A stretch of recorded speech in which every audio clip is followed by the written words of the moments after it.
આપણે માર્કંડેય પુરાણના 8મા દિવસની કથાને આગળ વધારીએ. દેવ પૂજા, અગ્નિહોત્ર, ગુરુજનોને પ્રણામ તથા ભોજન સારી રીતે આચમન કરીને કરવું જોઈએ.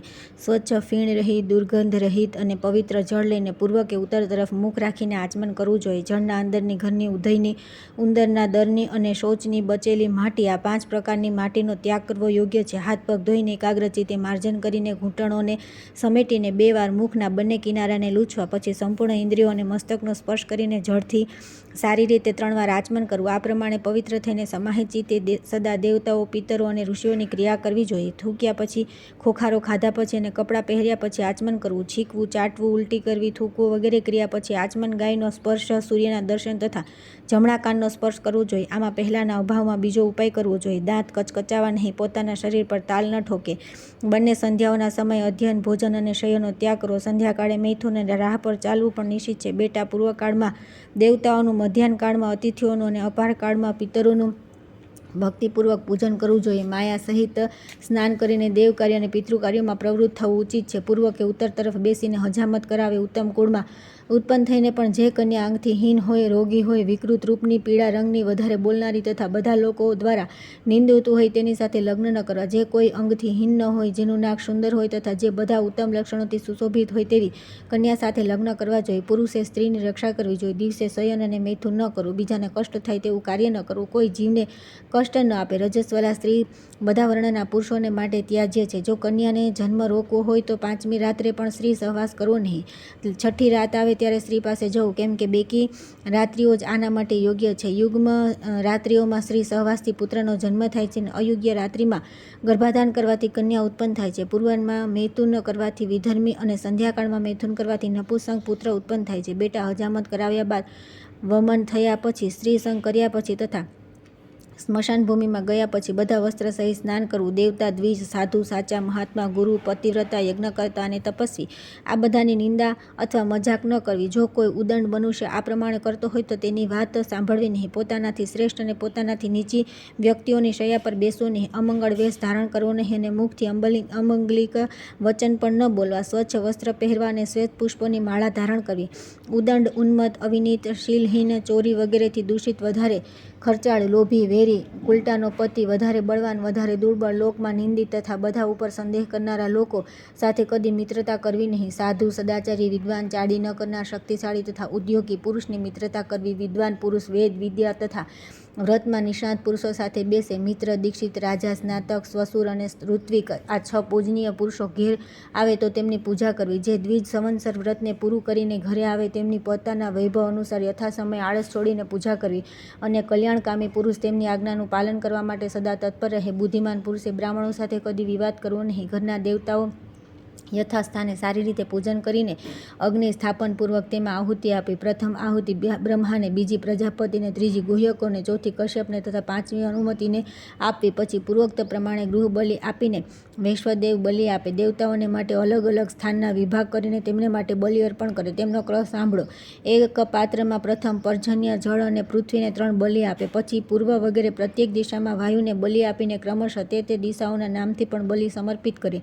ત્યાર પછી બ્રહ્મા, અંતરિક્ષ, સૂર્ય, વિશ્વદેવ, વિશ્વભૂત, ઉષા તથા ભૂતપતિને ક્રમશઃ બલિ આપે. પછી પિતૃભ્ય સ્વધા નમઃ કહીને દક્ષિણ દિશામાં અપસવ્ય થઈને પિતરોને માટે બલિ આપે. પછી પાત્રના અન્નનો શેષ ભાગ અને જળ લઈને યક્ષે મત તે નિર્ણય જનમ, આ મંત્રથી વાયવ્ય દિશામાં તેને વિધિપૂર્વક છોડી દેવું. ત્યાર પછી રસોઈના અન્નથી અગ્રાસન તથા હંતકાર કાઢીને તેમને વિધિપૂર્વક બ્રાહ્મણને આપે. દેવતા વગેરેના બધા કર્મ તેનાથી દ્વારા જ કરવા જોઈએ. બ્રહ્મતીર્થથી આચમન કરવું જોઈએ. જમણા હાથમાં અંગૂઠાની ઉત્તર બાજુએ એક રેખા હોય છે તે બ્રહ્મતીર્થના નામે પ્રસિદ્ધ છે. તેનાથી આચમન કરવું જોઈએ. તર્જની અને અંગૂઠાની વચ્ચેનો ભાગ પિતૃતીર્થ કહેવાય છે. નાંદીમુખ પિતરોને છોડીને અન્ય બધા પિતરોને તે જ તીર્થ જળ વગેરે આપવું જોઈએ. આંગળીઓના અગ્રભાગમાં દેવતીર્થ છે તેનાથી દેવ કાર્ય કરવું જોઈએ. કનિષ્ઠકાના મૂળ ભાગમાં કાર્યતીર્થ છે તેનાથી પ્રજાપતિનું કાર્ય કરવામાં આવે છે. આ પ્રમાણે તીર્થો વડે સદા દેવતા અને પિતરોના કાર્ય કરવા જોઈએ. અન્ય તીર્થોથી કદાપી નહીં. બ્રહ્મતીર્થથી આચમન ઉત્તમ માનવામાં આવે છે. પિતરોનું તર્પણ પિતૃતીર્થથી, દેવતાઓનું દેવતીર્થથી તથા પ્રજાપતિનું કાર્યતીર્થથી કરવું શ્રેષ્ઠ ગણાય છે. નાંદી મુખથી પિતરોને માટે પિંડદાન અને તર્પણ પ્રજાપત્ય તીર્થથી કરવું જોઈએ. વિદ્વાન પુરુષ એકસાથે જળ અને અગ્નિ ન લે. ગુરુજનો અને દેવતાઓ તરફ પગ ન લંબાવે. વાછરડાને દૂધ પીવડાવતી વખતે ગાયને છોડાવી નહીં. અંજલિથી પાણી ન પીવું. શૌચ સમયે વિલંબ ન કરવો. મુખથી અગ્નિ ફૂંકવો નહીં. બેટા, જ્યાં ઋણ આપનાર ધનવાન, વૈદ્ય, ક્ષોત્રિય, બ્રાહ્મણ તથા જલપૂર્ણ નદી આ ચાર ન હોય ત્યાં નિવાસ કરવો ન જોઈએ.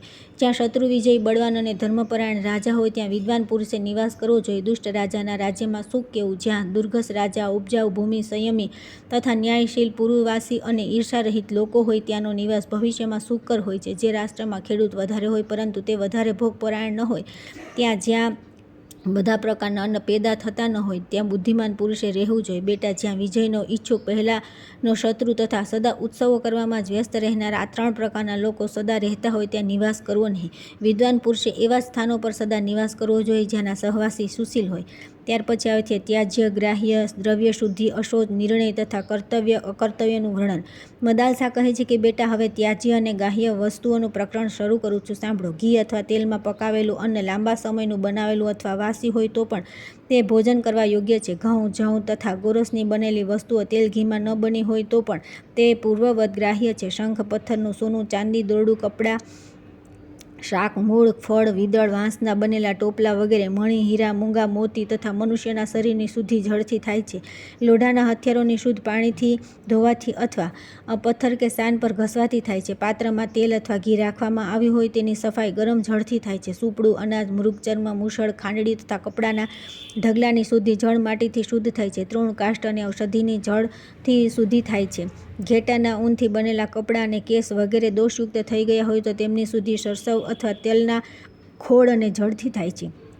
આ જ પ્રમાણે રૂથી બનેલા કપડાં પાણી અને ક્ષારથી શુદ્ધ થાય છે. માટીના વાસણ બીજી વાર તપાવવાથી શુદ્ધ થાય છે. ભિક્ષામાં પ્રાપ્ત અન્ન, કારીગરોને હાથ બજારમાં વેચવા માટે આવેલું શાક વગેરે વસ્તુઓ, સ્ત્રીઓનું મુખ, ગલીઓમાંથી આવેલી વસ્તુ, જેના ગુણ દોષનું જ્ઞાન ન હોય તેવી વસ્તુ અને સેવકોની લાવેલી વસ્તુ સદા શુદ્ધ માનવામાં આવે છે. જેના બાળકે હજી સ્તનપાન છોડ્યું નથી એવી સ્ત્રી તથા દુર્ગંધ અને પરપોટા વિનાનું જળ સ્વાભાવિક શુદ્ધ છે. સમયાનુસાર અગ્નિમાં તપાવવાથી, વાળવાથી, ગાયોના ચાલવા ફરવાથી, લીંપવાથી, ખેડવાથી તથા સિંચવાથી જમીનની શુદ્ધિ થાય છે. વાળવાથી અને દેવતાઓની પૂજાથી ઘર શુદ્ધ થાય છે. જે પાત્રમાં વાળ અથવા કીડા પડ્યા હોય, જેને ગાયે સૂંઘી લીધું હોય તથા જેમાં માખો પડી હોય તેની શુદ્ધિ રાખ અને માટીથી મસળીને જળ દ્વારા ધોવાઈ થઈ જાય છે. તાંબાનું વાસણ ખટાશથી, રાગા અને સીસુ રાખથી અને કાંસાના વાસણની શુદ્ધિ રાખ અને જવથી થાય છે. જે પાત્રમાં કોઈ અપવિત્ર વસ્તુ પડી ગઈ હોય તેને માટી અને જળથી ત્યાં સુધી ધોવી જ્યાં સુધી તેની દુર્ગંધ દૂર ન થાય એનાથી તે શુદ્ધ થઈ જાય છે. પૃથ્વી પર પ્રાકૃતિક રૂપે વર્તમાન જળ, જેનાથી એક ગાયની તૃષ શાંત થઈ શકે છે, શુદ્ધ માનવામાં આવ્યું છે. ગલીમાં પડેલું વસ્ત્ર વાયુના સ્પર્શથી શુદ્ધ થાય છે. ધૂળ, અગ્નિ, ઘોડો, ગાય, છાયા, કિરણો, વાયુ, જળ, છાંટા અને માખ વગેરે આ બધા અશુદ્ધ વસ્તુના સંસર્ગમાં આવવા છતાં પણ શુદ્ધ રહે છે. બકરા અને ઘેટાનું મુખ શુદ્ધ માનવામાં આવ્યું છે, પરંતુ ગાયનું નહીં. વાછરડાનું મુખ તથા માતાના સ્તન પણ પવિત્ર માનવામાં આવે છે. ફળ પાડવામાં પક્ષીની ચાંચ પણ શુદ્ધ માનવામાં આવે છે.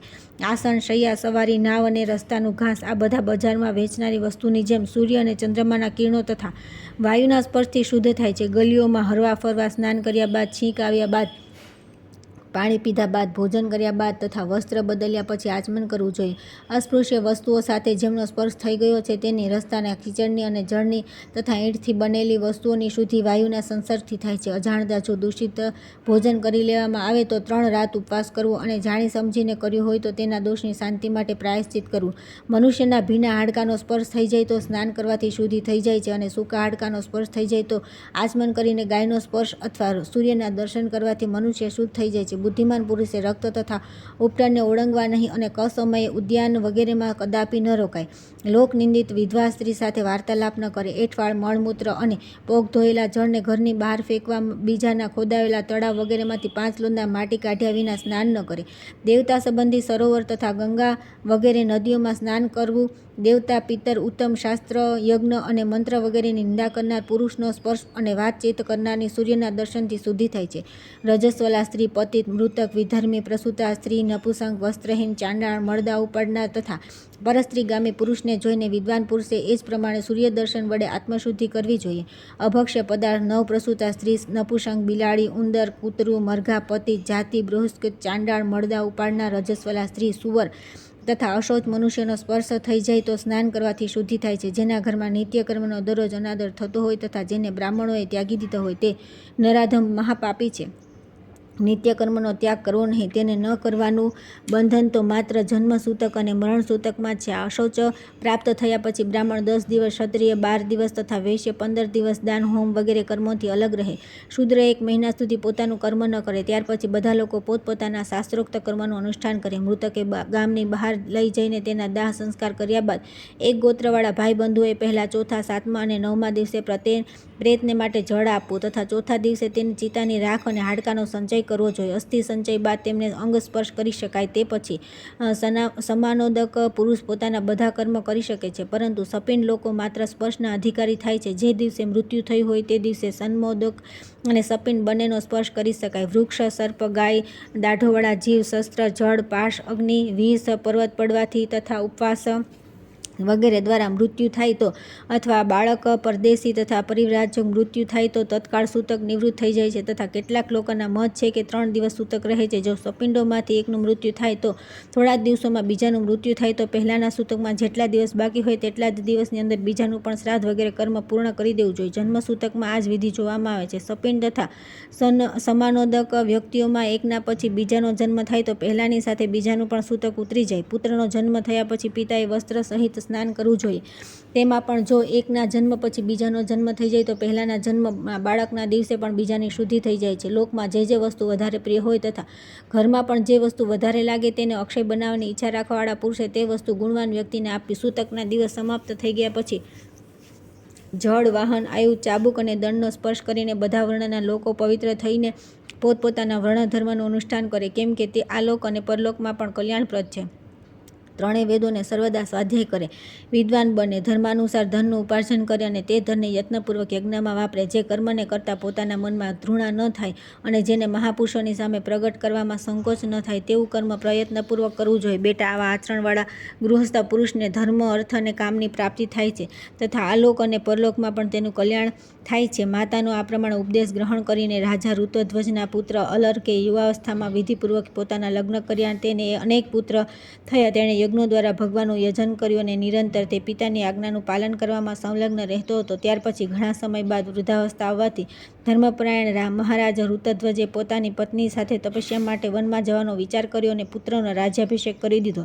તે સમયે મદાલસાએ પોતાના પુત્રની વિષયભોગ વિષયક આસક્તિને હટાવવાને માટે તેણે આ અંતિમ વચન કહ્યું કે બેટા, ગૃહસ્થ ધર્મનું અવલંબન કરીને રાજ્ય કરતાં જો તમારા ઉપર પ્રિય બંધુના વિયોગથી, શત્રુઓની દાખલથી અથવા ધનના નાશથી થનારું કોઈ અસહ્ય દુઃખ આવી પડે તો મારી આપેલી આ અંગૂઠીમાંથી આ ઉપદેશ પાત્ર કાઢીને જે રેશમી વસ્ત્ર પર બહુ સૂક્ષ્મ અક્ષરોમાં લખવામાં આવ્યો છે તે તમે અવશ્ય વાંચજો, કેમ કે મમતામાં બંધાયેલો ગૃહસ્થ દુઃખોનું કેન્દ્ર હોય છે.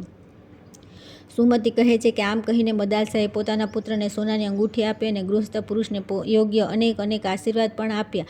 ત્યાર પછી પુત્રને રાજ્ય સોંપીને મહારાજ કુવલ્યાક્ષ અને મહારાણી મદાલસા તપસ્યા કરવા માટે વનમાં ચાલ્યા ગયા. સુબાહુની પ્રેરણાથી કાશીરાજનું અલર્ક પર આક્રમણ, અલર્કનું દત્તાત્રેયજીના શરણે જવું અને તેમની પાસેથી યોગનો ઉપદેશ લેવો. સુમતિજી કહે છે કે પિતાજી ધર્માત્મા રાજા અલર્કે પણ પુત્રની જેમ પ્રજાનું ન્યાયપૂર્વક પાલન કર્યું. તેમના રાજ્યમાં પ્રજા બહુ પ્રસન્ન હતી અને બધા લોકો પોતપોતાના કર્મપ્રાયણ હતા. તેઓ અપરાધીઓને દંડ આપતા અને સજ્જનોની સારી રીતે રક્ષા કરતા હતા. રાજાઓ મોટા મોટા યજ્ઞોનું અનુષ્ઠાન પણ કર્યું. આ બધા કાર્યોમાં તેમને બહુ આનંદ મળતો હતો. મહારાજના અનેક પુત્ર હતા જે મહાન બળવાન, અત્યંત પરાક્રમી, ધર્માત્મા, મહાત્મા તથા કુમાર્ગના વિરોધી હતા. તેમણે ધર્મપૂર્વક ધનનું ઉપાર્જન કર્યું અને ધન વડે ધર્મનું અનુષ્ઠાન કર્યું. આ પ્રમાણે ધર્મ, અર્થ અને કામમાં આસક્ત થઈ પૃથ્વીનું પાલન કરતા રહીને રાજા અલર્કના અનેક વર્ષો વીતી ગયા. છતાં તેમણે એક દિવસ જેવા જ લાગ્યા. મનને પ્રિય લાગનારા વિષયોનો ભોગ કરતા તેમને ક્યારેય તેમના પ્રત્યે વિરાગ ન થયો. તેમના મનમાં કદી એવો વિચાર ન આવ્યો કે હવે ધન અને ધર્મનું ઉપાર્જન પૂરું થઈ ગયું. તેમના પ્રત્યે તેમને અતૃપ્તિ જ રહી. તેમના આ પ્રમાણે ભોગમાં આસક્ત, પ્રમાદી અને જીતેન્દ્રિય હોવાના સમાચાર તેમના ભાઈ સુબાહુએ પણ સાંભળ્યા, જે વનમાં નિવાસ કરતા હતા. અલર્કને કોઈ રીતે જ્ઞાન પ્રાપ્ત થાય, આવી અભિલાષાથી તેમણે ઘણીવાર સુધી વિચાર કર્યો. અંતમાં તેમને એ જ લાગ્યું યોગ્ય કે અલર્ક સાથે શત્રુતા રાખનાર કોઈ રાજાની મદદ લેવામાં આવે. આવો વિચાર કરીને તેઓ પોતાનું રાજ્ય પ્રાપ્ત કરવાનો ઉદ્દેશ્ય લઈને અસંખ્ય બળવાહનોથી સંપન્ન કાશીરાજના દેશમાં આવ્યા. કાશીરાજે પોતાની સેના સાથે અલર્ક પર આક્રમણ કરવાની તૈયારી કરી અને દૂત મોકલીને એવું કહેવડાવ્યું કે પોતાના મોટા ભાઈ સુબાહુને રાજ્ય આપી દો. અલર્ક રાજ્યના ધર્મના જ્ઞાતા હતા. તેમને શત્રુ તરફથી આ પ્રમાણે સંદેશ દ્વારા આજ્ઞા આપવામાં સુબાહુને રાજ્ય આપવાની ઈચ્છા ન થઈ. તેમણે કાશીરાજના દૂતને ઉત્તર આપ્યો, મારા મોટા ભાઈ મારી પાસે આવીને પ્રેમપૂર્વક રાજ્ય માગી લે, હું કોઈના આક્રમણથી ભયથી થોડી ભૂમિ પણ આપીશ નહીં. બુદ્ધિમાન સુબાહુએ પણ અલર્કની પાસે યાચના ન કરી. તેમણે વિચાર્યું કે યાચના ક્ષત્રિયોનો ધર્મ નથી, ક્ષત્રિયો તો પરાક્રમનો જ હકદાર છે. ત્યારે કાશીરાજે પોતાની સમસ્ત સેના સાથે રાજા અલર્કને રાજ્ય પર ચઢાઈ કરવા માટે નીકળ્યા. તેમણે પોતાના નજીકના રાજ્યો સાથે મળીને તેમના સૈનિકો દ્વારા આક્રમણ કર્યું અને અલર્કના સીમા પરના નરેશને પોતાને આધીન કરી લીધો. પછી અલર્કના રાજ્યને ઘેરી લઈને તેમના સામંત રાજાઓને પરેશાન કરવાનો આરંભ કર્યો. દુર્ગ અને દુર્ગના રક્ષકોએ પણ કાબૂમાં કરી લીધા અને કોઈને ધન આપીને, કોઈને મતભેદ ઊભો કરીને અને કોઈને સમજાવીને પોતાને વશ કરી દીધા. આ પ્રમાણે શત્રુમંડળથી પીડિત રાજા અલર્ક પાસે બહુ થોડી સેના રહી ગઈ. ખજાનો પણ ઘટવા લાગ્યો અને શત્રુએ તેમના નગરને ઘેરી લીધું. આથી દરરોજની પરેશાની અને કોષની કમીથી રાજાને બહુ કષ્ટ થયું. તેમનું ચિત્ત વ્યાકુળ થઈ ગયું. જ્યારે તેઓ અત્યંત વેદનાથી વ્યથિત થઈ ગયા ત્યારે એકદમ તેમને તે અંગૂઠીની યાદ આવી ગઈ, જેને આવા જ સમય પર ઉપયોગ કરવા માટે તેમની માતા મદાલસાએ આપી હતી. ત્યારે સ્નાન કરીને પવિત્ર થઈને તેમણે બ્રાહ્મણો દ્વારા સ્વસ્તિ વાચન કરાવ્યું અને અંગૂઠીમાંથી તે ઉપદેશ કાઢીને જોયો. તેના ઉપર અક્ષર બહુ સ્પષ્ટ હતા. રાજાએ તેમાં માતાના ઉપદેશને વાંચ્યો, જેથી તેમના સંપૂર્ણ શરીરમાં રોમાંચ થઈ આવ્યો અને આંખો પ્રસન્નતાથી ખીલી ઉઠી. તે ઉપદેશ આ પ્રમાણે હતો કે આસક્તિનો બધી રીતે ત્યાગ કરવો જોઈએ, પરંતુ જો તેનો ત્યાગ કરી ન શકાય તો સત્પુરુષોનો સંગ કરવો જોઈએ, કેમ કે સત્પુરુષોનો સંગ જ તેમની ઔષધિ છે. કામનાને સર્વથા છોડી દેવી જોઈએ, પરંતુ જો તે ન છોડી શકાય તો મુમુક્ષાની કામના કરવી જોઈએ, કેમ કે મુમુક્ષા જ આ કામનાને દૂર કરવાની દવા છે. આ ઉપદેશને અનેકવાર વાંચીને રાજાએ વિચાર્યું કે મનુષ્યનું કલ્યાણ કઈ રીતે થશે. મુક્તિની ઈચ્છા જાગ્રત થવાથી અને મુક્તિની ઈચ્છા જાગ્રત થશે તો સત્સંગથી. આવો વિચાર કરીને તેઓ સત્સંગ માટે ચિંતા કરવા લાગ્યા અને અત્યંત આર્તભાવથી આસક્તિ રહિત, પાપ શૂન્ય તથા પરમ સૌભાગ્યશાળી મહાત્મા દત્તાત્રેયજીના શરણમાં ગયા. તેમના ચરણમાં પ્રણામ કરીને રાજાએ તેમનું પૂજન કર્યું અને ન્યાય અનુસાર કહ્યું કે બ્રહ્મન, આપ શરણાગતને શરણ આપનારો છો, મારા પર કૃપા કરો. હું ભોગોમાં અત્યંત આસક્ત અને દુઃખથી વ્યથિત છું. આપ મારું દુઃખ દૂર કરવાની કૃપા કરો. દત્તાત્રેયજી બોલ્યા કે રાજન, હું હમણાં જ તમારું દુઃખ દૂર કરું છું. સાચું કહો, તમને દુઃખ શા માટે થયું છે? અલર્કે કહ્યું કે ભગવાન, આ શરીરના મોટા ભાઈ જે રાજ્ય લેવાની ઈચ્છા રાખે છે, તો આ શરીર તો 5 ભૂતોનો સમુદાય માત્ર છે. ગુણની જ ગુણોમાં પ્રવૃત્તિ થઈ રહી છે, તેથી મારું તો તેમાં શું છે? શરીરમાં રહીને પણ હું તે અને હું બંને અલગ છીએ. આ હાથ વગેરે કોઈ અંગ જેનું નથી, માંસ, હાડકાં અને નાડીઓમાં વિભાગ સાથે પણ જેનો કોઈ સંબંધ નથી, તે પુરુષનો આ રાજ્યમાં હાથી, ઘોડા, રથ અને કોષ વગેરે સાથે લેશ પણ શો સંબંધ છે? તેથી ન તો મારો કોઈ શત્રુ છે, ન મને કોઈ દુઃખ કે શોક થાય છે, અને ન નગર કે કોષ સાથે મારો કોઈ સંબંધ છે. આ હાથી, ઘોડા વગેરે સેનાની સુબાહુની છે, ન બીજા કોઈની નિંદા અને ન મારી પણ છે. જેમ કળશ અને ઘોડો કમંડળમાં એક જ આકાશ છે, છતાં પાત્રના ભેદથી એકને અનેક જેવું દેખાય છે, તે જ પ્રમાણે સુબાહુ, કાશીરાજ અને હું અલગ અલગ શરીરોમાં રહેવા છતાં એક જ છીએ. શરીરના ભેદથી ભેદની પ્રતીતિ થાય છે. પુરુષ બુદ્ધિ જે વિષયમાં આસક્ત થાય છે, ત્યાંથી તે દુઃખ લાવીને આપે છે. હું તો પ્રકૃતિથી પર છું, તેથી ન દુઃખી છું ન સુખી છું. પ્રાણીઓનો ભૂતો દ્વારા જે પરાભવ થાય છે તે જ દુઃખમય છે. તાત્પર્ય એ છે કે જે ભૌતિક ભોગોમાં મમતાના કારણે આસક્ત છે, તે જ સુખ દુઃખનો અનુભવ કરે છે. દત્તાત્રેયજી બોલ્યા કે નરશ્રેષ્ઠ, વાસ્તવમાં આવું જ છે. તમે જે કંઈ કહ્યું તે બરાબર છે. મમતા દુઃખ અને મમતાનો જ અભાવ સુખનું કારણ છે. મારા પ્રશ્ન કરવા માત્રથી તમને આ ઉત્તમ જ્ઞાન થયું છે. જેમણે મમતાની પ્રતીતિને સુમેરના રૂની જેમ ઉખાડી દીધી છે, તે સુખી છે. મનુષ્યના હૃદયમાં અજ્ઞાનરૂપી મહાન વૃક્ષ છે, તે અહંતારૂપી અહંકાર ઉત્પન્ન થયું છે. મમતા તેનું થડ છે. ઘર અને ક્ષેત્ર તેની ઊંચી ઊંચી ડાળીઓ છે. સ્ત્રી અને પુત્ર વગેરે કૃપળો છે. ધન, ધાન્યરૂપી મોટા મોટા પાંદડા છે. તે અનાદિકાળથી વિસ્તરતું આવી રહ્યું છે. પુણ્ય અને પાપ તેના પુષ્પ છે. સુખ અને દુઃખ તેના મહાન ફળ છે. તે મોક્ષના માર્ગને રોકીને ઊભું છે. અજ્ઞાનીઓનો સંગત તે વૃક્ષને સિંચવાનું કામ કરે છે. સકામ કર્મ કરવાની ઈચ્છા જ તે વૃક્ષ પર ભ્રમરોની જેમ ઘૂમે છે. જે લોકો સંસાર માર્ગની યાત્રાથી થાકીને તે વૃક્ષનો આશ્રય લે છે, તેઓ ભ્રમપૂર્ણ જ્ઞાન અને અજ્ઞાને વશીભૂત થઈ જાય છે. આવા લોકોને આત્યંતિક સુખ ક્યાંથી મળી શકે? પરંતુ જેઓ સત્સંગ પથ્થર પર ઘસીને ધારદાર કરેલા વિદ્યારૂપી કુહાડાથી તે મમતારૂપી વૃક્ષને કાપી નાખે તે વિદ્વાન જ આ મોક્ષ માર્ગમાં જાય છે અને ફળ અને કાંટા રહિત શીતળ બ્રહ્મભવનમાં પહોંચી બધી પ્રકારની વૃત્તિઓથી રહિત પરમાનંદને પ્રાપ્ત થાય છે.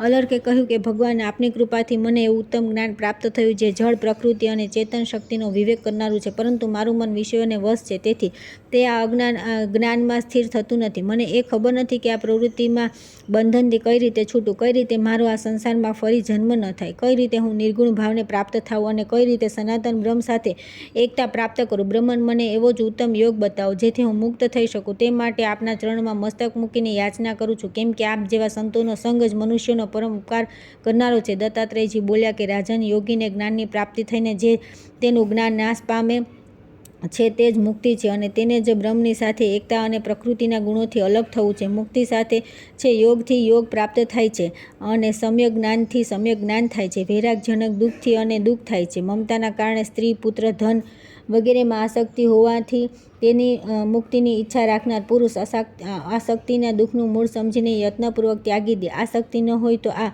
મારું જ, આવી ધારણા દૂર થઈ જાય છે. મમતાનો અભાવ સુખનું સાધક છે. વૈરાગ્યથી સાંસારિક વિષયોમાં દોષના દર્શન થાય છે. જ્ઞાનથી વૈરાગ્ય અને વૈરાગ્યથી જ્ઞાન થાય છે. જ્યાં રહેવું હોય તે જ ઘર છે અને જેનાથી જીવન ચાલે છે તે જ ભોજન છે અને જેનાથી મોક્ષ મળે છે તે જ જ્ઞાન છે. એ સિવાય બધું અજ્ઞાન છે. રાજન, પુણ્ય અને પાપોને ભોગથી લેવાથી, નિત્ય કર્મોના નિષ્કામ ભાવે અનુષ્ઠાન કરવાથી, અપૂર્વનો સંગ્રહ ન થવાથી તથા પૂર્વજન્મમાં કરેલા કર્મોનો ક્ષય થઈ જવાથી મનુષ્ય વારંવાર દેહના બંધનમાં પડતો નથી. રાજન, આ તમને જ્ઞાન વિશે થોડી વાતો કહેવામાં આવી છે. હવે તે યોગનું વર્ણન સાંભળો, જેને પ્રાપ્ત કરીને યોગી સનાતન બ્રહ્મ કદી અલગ થતો નથી. યોગીઓએ પ્રથમ આત્મા બુદ્ધિ દ્વારા આત્માને જીતવાની ચેષ્ટા કરવી જોઈએ, કેમ કે મનને જીતવું બહુ કઠણ છે. તેથી તેના પર વિજયી થવા માટે સદા પ્રયત્ન કરવો જોઈએ. તેનો ઉપાય કહું છું, સાંભળો. પ્રાણાયામ દ્વારા રાગ વગેરે દોષોની ધારણા દ્વારા, પાપનું પ્રત્યાહાર દ્વારા, વિષયોનું અને ધ્યાન દ્વારા ઈશ્વર વિરોધી ગુણોનું નિવારણ કરવું. જેમ પર્વતીય ધાતુ અને અગ્નિમાં તપાવવાથી તેમના દોષ બળી જાય છે, તે જ પ્રમાણે પ્રાણાયામ કરવાથી ઇન્દ્રજન્ય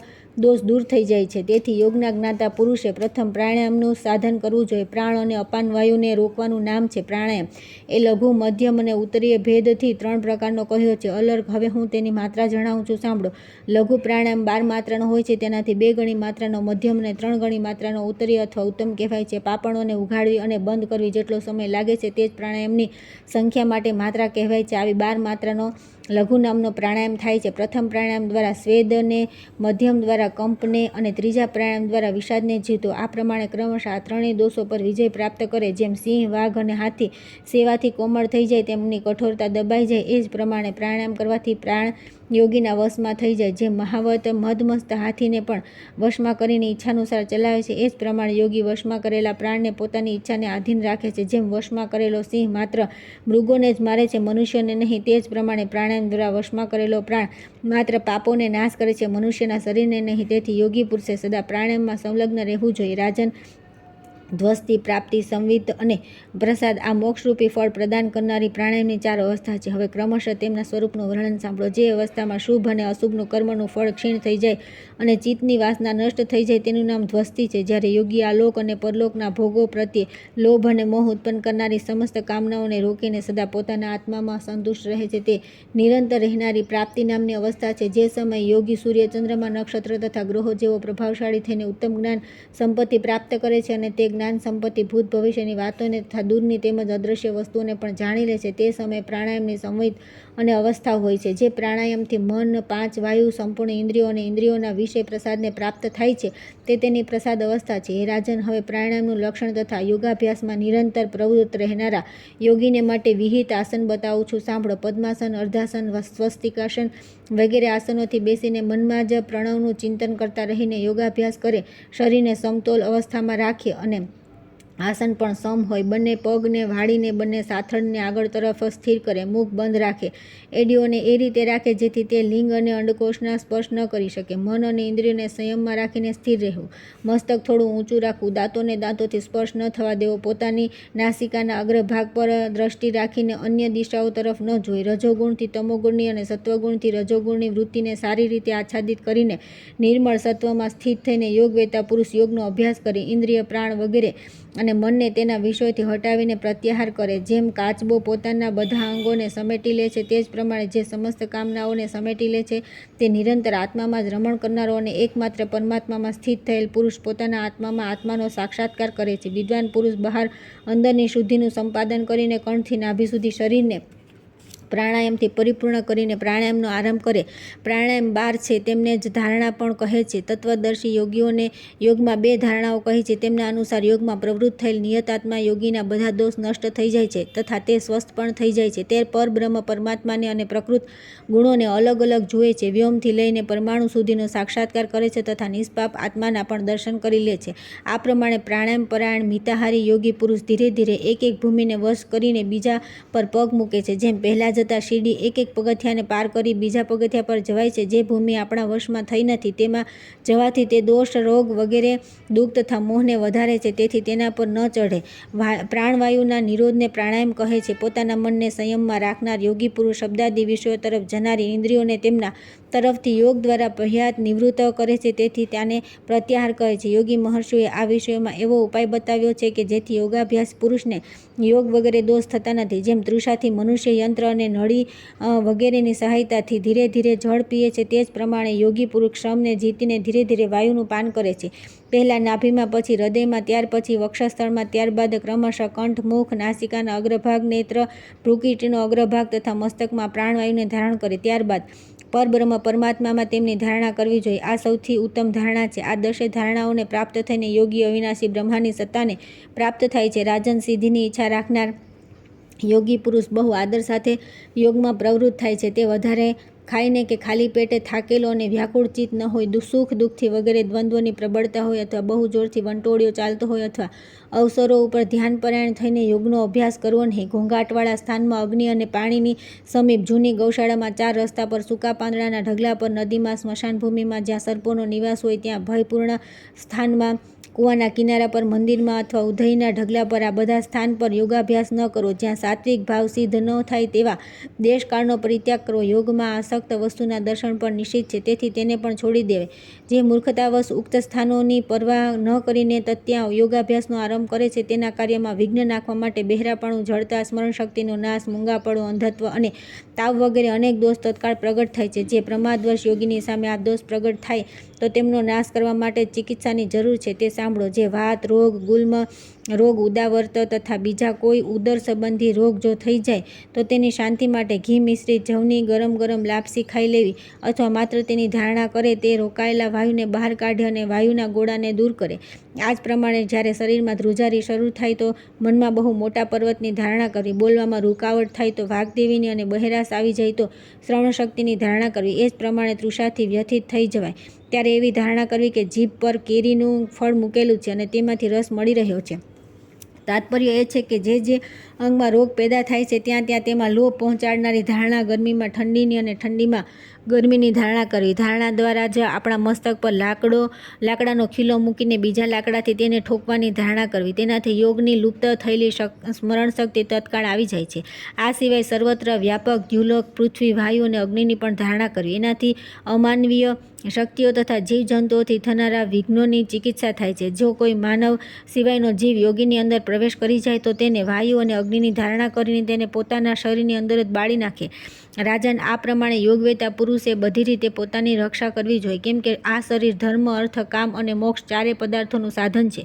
યોગ પ્રવૃત્તિના લક્ષણોને બતાવવા તથા તેના પર ગર્વ કરવાની યોગીનું વિજ્ઞાન લુપ્ત થઈ જાય છે. તેથી આ પ્રવૃત્તિઓએ ગુપ્ત જ રાખવી જોઈએ. ચંચળતા ન હોવી, નિરોગી રહેવું, નિષ્ઠુરતા ધારણ ન કરવી, ઉત્તમ સુગંધ આવવી, મળમૂત્ર ઓછા થવા, શરીરમાં તેજ, મનમાં પ્રસન્નતા અને વાણીમાં કોમળતાનો ઉદય થવો, આ બધા યોગ પ્રવૃત્તિના પ્રારંભિક ચિહ્ન છે. જો યોગીને જોઈને લોકોના મનમાં અનુરાગ હોય, પરોક્ષમાં બધા લોકો તેના ગુણોના વખાણ કરે અને કોઈ પણ જીવજંતુ તેનાથી ભયભીત ન થાય તો આ યોગમાં સિદ્ધિ પ્રાપ્ત થવાની ઉત્તમ ઓળખ છે. જેને અતિ ભયાનક ઠંડી, ગરમી વગેરેથી કોઈ કષ્ટ થતું નથી તથા જે બીજાઓથી ભયભીત થતો નથી, સિદ્ધિ તેની જ પાસે ઊભી છે.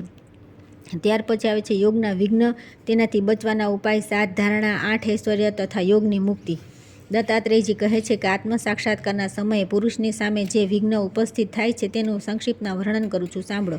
તે સમયે તે સકામ કર્મ કરવા ચાહે છે અને માનવીય ભોગોની અભિલાષા કરે છે. દાનના ઉત્તમોત્તમ ફળ, સ્ત્રી, વિદ્યા, માયા, સોના ચાંદી વગેરે ધન, સોના સિવાયનો વૈભવ, સ્વર્ગલોક, દેવત્વ, ઇન્દ્રત્વ, રસાયણ સંગ્રહ, તેને બનાવવાની ક્રિયાઓ, હવામાં ઉડવાની શક્તિ, યજ્ઞ, જળ અને અગ્નિમાં પ્રવેશ કરવો, શ્રાદ્ધો તથા સમસ્ત દાનોનું ફળ તથા નિયમ, વ્રત, ઇષ્ટપૂર્ત તથા દેવપૂજા વગેરેથી મળનારા ફળોની ઈચ્છા કરે છે. જ્યારે ચિત્તની આવી અવસ્થા હોય તે યોગી તેને કામનાઓ તરફથી હટાવે અને પરબ્રહ્મના ચિત્તમાં લગાવે. આવું કરવાથી તેને વિઘ્નોની થી છુટકારો મળી શકે છે. આ વિઘ્નો પર વિજય પ્રાપ્ત કરી લીધા પછી યોગીની સામે ફરી બીજા સાત્વિક, રાજસ અને તામસ વિઘ્ન ઉપસ્થિત થાય છે. પ્રાતિભ, શ્રાવણ, દેવ, બ્રહ્મને આવર્ત આ 5 ઉપસર્ગ યોગીઓના યોગમાં વિઘ્ન નાખવા માટે પ્રગટ થાય છે. આનું પરિણામ બહુ કટુ હોય છે. જ્યારે સંપૂર્ણ વેદોના અર્થ, કાવ્ય અને શાસ્ત્રોના અર્થ, સંપૂર્ણ વિદ્યાઓ અને શિલ્પકળા વગેરે આપમેળે યોગીની સમજમાં આવી જાય તો પ્રતિભાથી સંબંધ રાખવાના કારણે તે પ્રતિભગ ઉપસર્ગ કહેવાય છે. જ્યારે યોગી હજારો યોજન દૂરથી પણ બધા જ શબ્દો સાંભળવા, તેમના અભિપ્રાયને સમજવા લાગે છે ત્યારે તે શ્રવણ શક્તિ સાથે સંબંધ રાખવાથી શ્રવણ ઉપસર્ગ કહેવામાં આવે છે. જ્યારે તે દેવતાઓની જેમ 8 દિશાઓની વસ્તુઓ પ્રત્યક્ષ જોઈ શકે છે ત્યારે તેને દેવ ઉપસર્ગ કહે છે. જ્યારે યોગીનું મન દોષના કારણે બધી રીતે આચારભ્રષ્ટ થઈને નિરાધાર ભટકે છે ત્યારે તે ભ્રમ કહેવાય છે. પાણીમાં ઉડતી ભ્રમરીઓની જેમ જ્યારે જ્ઞાનનું આવર્ત બધી બાજુથી વ્યાપ્ત થઈને ચિત્તને નષ્ટ કરી નાખે છે ત્યારે તેને આવર્ત નામનો ઉપસર્ગ કહેવાય છે. આ મહાઘોર ઉપસર્ગથી યોગ નષ્ટ થઈ જવાના કારણે સંપૂર્ણ યોગી દેવતુલ્ય હોઈને પણ વારંવાર અવાગમનમાં ભટકે છે. તેથી યોગી પુરુષ સિદ્ધ, મનોમય, ઉજ્જવળ કંબલ ઓઢીને પરબ્રહ્મ પરમાત્મામાં મનને લગાવીને સદા તેનું ચિંતન કરે છે. પૃથ્વી વગેરે 7 પ્રકારની સૂક્ષ્મ ધારણાઓ છે જેમને યોગી મસ્તકમાં ધારણ કરે છે. સર્વપ્રથમ પૃથ્વીની ધારણા છે. તેને ધારણા કરવાથી યોગીને સુખ પ્રાપ્ત થાય છે. તે પોતાને સાક્ષાત પૃથ્વી માને છે. તેથી પાર્થિવ વિષય ગંધનો ત્યાગ કરી દે છે. આગળની કથા આવતીકાલે કરીશું.